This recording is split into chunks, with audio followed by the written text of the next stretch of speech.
And now we're taking the next steps in our exploration in basically inventing a new concept where these monuments may become basically royalty generators for the token holders for games that happen within that monument. So the business model here is cost of the NFT itself, of the monument, goes to developing the experience that would come with it. And the royalties from that gamified experience would go to the owner. In Upland, we have different types of structures that serve different purposes. There is, residential homes that will eventually also have like internal spaces. These could become your home addresses. This could turn into your shop, etc. If in the future people will have maybe access to unminted neighborhoods that they can maybe buy as a whole, then I can actually improve the value of that neighborhood by casting in my either IP or just my ideas around how it should look like, as long as it still maintains Upland standards that is going to be still moderated and approved by the team. But then imagine, it used to be the case, one use case in Upland was the ability to flip properties. Imagine the ability to flip neighborhoods.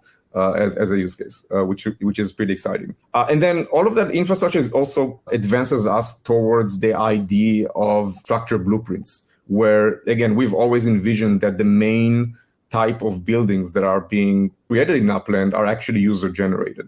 Creators are going to be able to actually create their own buildings and then issue blueprints that then can be utilized by other players and turned into constructed buildings. Improved racing mechanics, we are seeing improvements with each iteration, but there are going to be some considerable changes made into things like how turns are being made. These things are always being improved from one iteration to the other. You can imagine different consumables can have different relevance to different racetracks. So if I have a racetrack with a lot more turns, maybe the consumable that improves my braking score is a bit more important than the consumable that increases my acceleration, for example. What's happening with totems? And I think this is a great time to maybe start discussing a little bit, give a little teaser on what's in the works.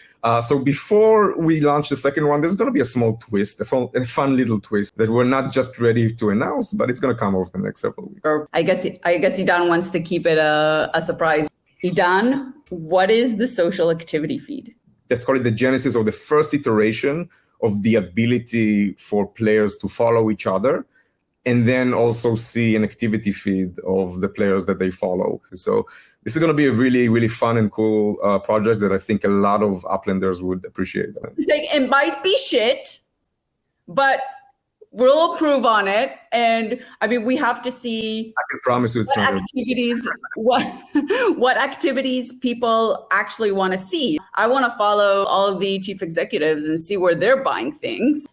Right. So no longer the ability to just take Spark for building or manufacturing in Upland, but also being able to stake Spark to meet a specific aim in layer 2 that is connected to Upland. Elements that we're bringing into Upland is the ability for Upland, both developers, to query through MetaMask APIs which NFTs users own. Pudgy penguins, you want to incentivize them to come in because there's a cool layer 2 penguin game that just launched in Upland. The layer 2 developer would be able to see that a certain Upland users through their MetaMask account owns a pudgy penguin and maybe give them a boost or whatever the game kind of has. Not a certain date yet, but what we're working on are mint shops. It's the ability to spend Spark to create legits.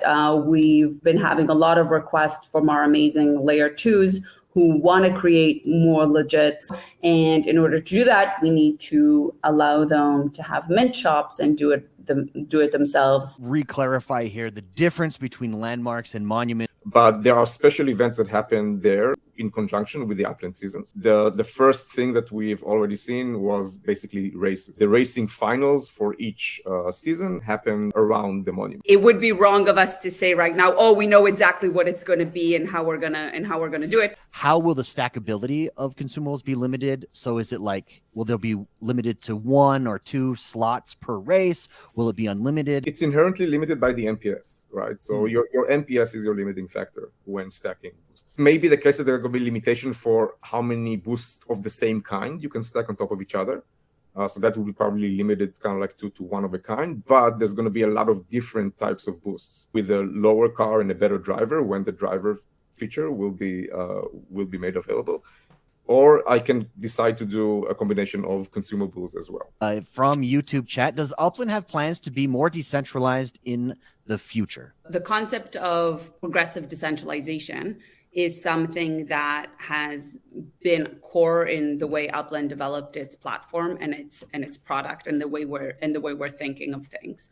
Because on the one hand, we want to safeguard the economy while it's nascent and being built. And on the other hand, we want to allow the progression towards what is, a more like pure Web3 experience for the users, open up the economy, open up the platform. It allows also for, a lot of the things that Idan and Dirk have been working on with OMA3, the Open Metaverse Alliance for Web3. The 3D objects that executives are supposed to receive for leveling up, when can players expect those? Do we have any plans in the near future for that to come? We will have updates about that in the near future for sure.